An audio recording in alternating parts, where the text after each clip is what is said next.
Oke, selamat pagi. Semoga sehat selalu adik-adik.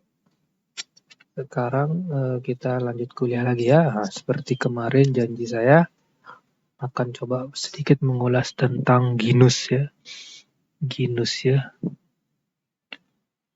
Generalnus ya. Genus ini. Nah, ini ada paper genus Electronicnus. Nah ya, ini ada dua paper ya. Pertama papernya ini proceeding. Nah, yang kedua ini papernya yang beneran ya, bukan paper yang bukan proceeding aja. Berarti paper ini paper yang sudah bisa terbit ya, bisa dipertanggungjawabkan ya. Kalau paper proceeding ini paper yang masih awalan ya, paper yang awalan masih sekedar melihat-lihat masalah apa atau meminta masukan dari yang lain ya, masukannya apa itu. Jadi kalau sudah komplit paper ya nggak proceeding lagi ya. Nah, ini ada teknologi genus. Nah, ini teknologi genus. Ini dia ya, kalau adik-adik lihat nih, saya zoom sedikit. Nah, ini ada teknologi genus. Nah, ini genus ini dalamnya seperti apa nih ya? Nih, kalau kita lihat nih dalamnya nih. Ini genus dalamnya seperti apa? Sensornya sensor apa aja yang dipakai ya? Nah, dari info yang saya dapat di genus ini dia pakai sensor ini ya nih. Ada berapa sensor nih? Tergantung kebutuhannya. Nah, ini jadi sensor ini coba dideteksi bagaimana dari sensor ini bagaimana dia bisa mendeteksi si COVID itu ya. COVID itu isinya gas apa aja gitu kan. Jadi kalau genus ini buatan UGM ya. UGM ya, Universitas Gadjah Mada, Fakultas MIPA ya kalau nggak salah ya. Fakultas MIPA, Fisika Fakultas MIPA ya kalau nggak salah. Fisika Fakultas MIPA, Matematika Ilmu Pengetahuan Alam ya fakultasnya ya, bisa bikin produk kayak begini ya. Nah, kalau kita lihat ini di sini ada chamber ya, ini kan tempat masuknya si apa namanya hembusan itu. Kalau kalau adik-adik pernah ke bandara, kalau pernah naik pesawat ya pas sudah masa COVID pandemi, nah itu nanti bayar genus ya kalau nggak salah di Bali itu 40.000 kalau nggak salah bayarnya. Nah, hasilnya keluar sekitar 5 sampai 10 menit. Nah, itu nanti kita disuruh tiup ya, tiup balon, tiup semacam balon atau katup gitu ya. 3 kali gitu pakai pernapasan sedang, berat sama ringan ya.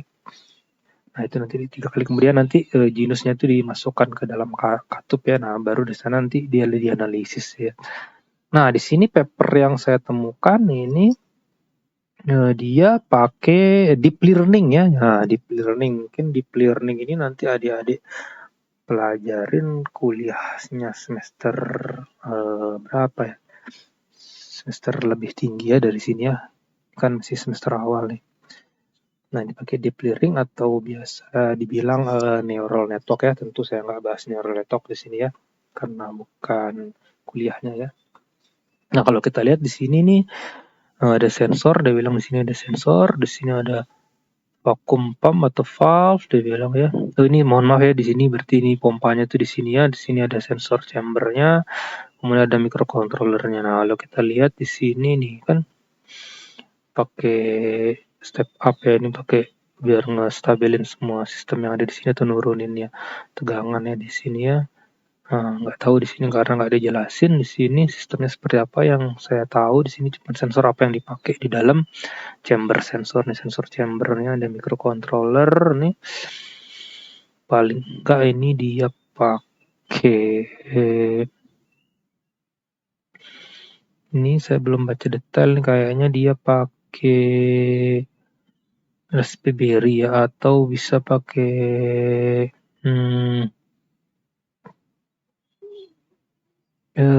ARM ya ini kayaknya ya. Udah industrial soalnya ya ini. Nah, ini nih.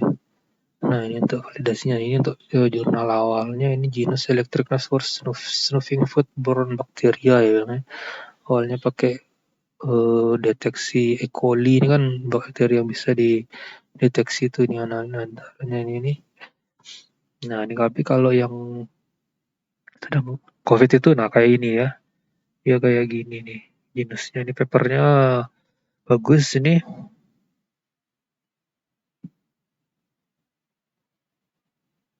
Ini deep learning area system distributed volatile compound from meat, ini untuk meat juga ya, untuk daging cut for GSMS analysis ya Bang ya. Bisa nggak akan bahas paper ini, yang saya bahas itu sensor apa yang dipakai. Nah ini kalau kita bisa lihat ya, sensor nanti saya kasih ini ada di papernya, ini ada curve controlnya, di sini ada sensor. Nah ini ada sensor TGS ya, ini TGS 81828326. Nah kalau sensor yang pernah saya coba itu TGS 2620 atau 2610 ya. Ya bisa mendeteksi etanol, hidrogen disebutin sama CO sama metana ya. Nah ini yang pernah saya coba ini. Nah ini pakai sensor biasa juga di temperatur S1 15 ya. Sensor suhu biasa ya. Nah ini untuk karakteristik dari sensor itu sendiri. Kalau kita lihat nih ya. Itu dia punya karakteristik nih kan. Warnanya bisa dilihat, ini temperatur ya. Ini sensornya, tegangannya nih waktunya ya. Jadi bisa dilihat nih. Jadi si sensor ini semakin tinggi tegangan, maka voltasenya naik ya dari ya, jadi linear.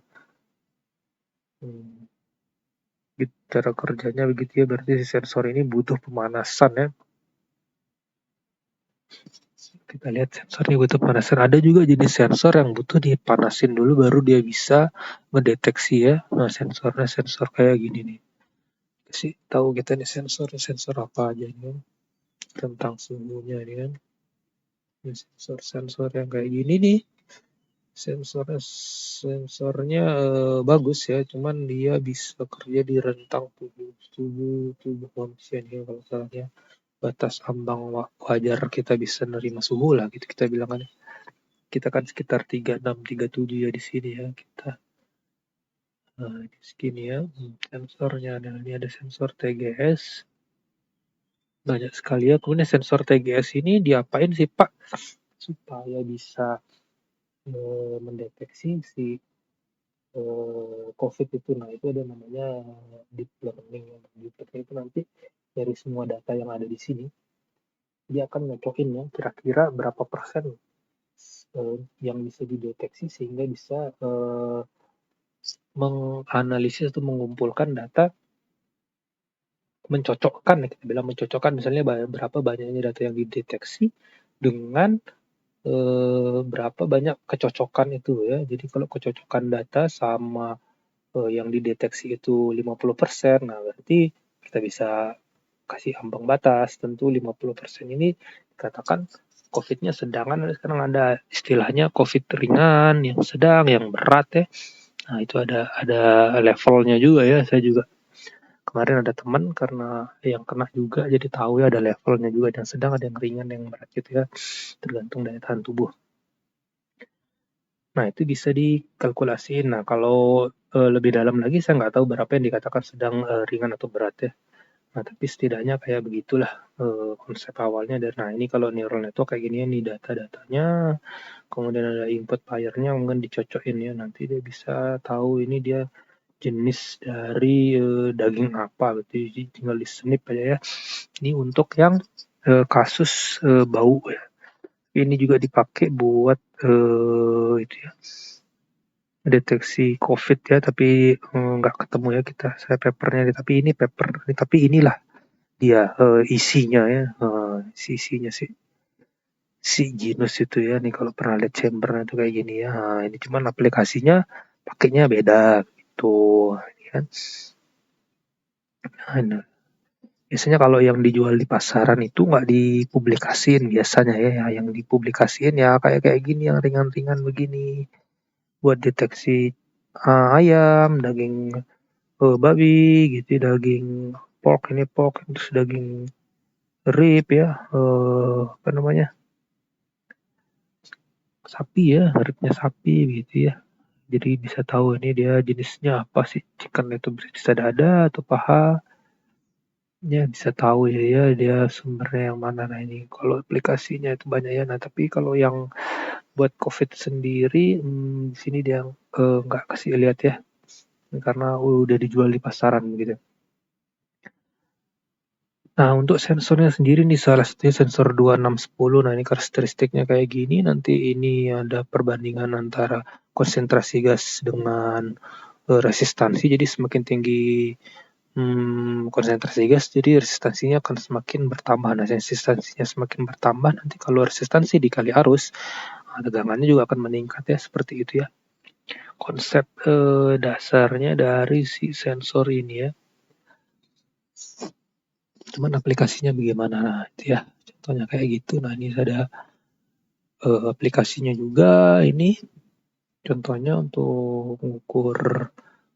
Nah, ini ya konsepnya prinsip kerja TGS ini. Sensor TGS sama sensor gas-gas yang lainnya sama ya. Jadi kalau ada ini ada plat elektroda, elektroda kalau ada arus listrik maka dia akan bergerak, jarumnya bergerak sehingga menyebabkan terjadinya resistansi yang berbeda ketika terdapat deteksi gas atau tidak ya. Nah, seperti itu ya. Konsepnya seperti apa ya. Nanti proses cara ini namanya proses cara fisika ya. Jadi nanti adik-adik saya harapin bisa kalau tugas-tugas itu bisa ngejelasin kayak gini ya, karena ini kan D4 setara S1 jadi mampu lah bisa menjelaskan sensor-sensor seperti ini. Nah, ini dulu ceritanya dulu saya pakai Atmega 16 ya. Dulu belum tenar si Arduino ya. Nah, ada sensor sama sih ya, microcontroller Atmega juga si Arduino ya.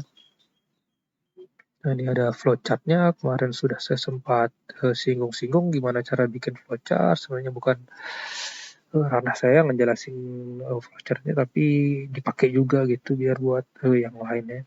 Nah, ini ada sensor, sensor tegangan, kemudian intercontroller. Kemudian ini kalau gasnya bocor lebih dari 50, dia akan mengatakan alarm hidup.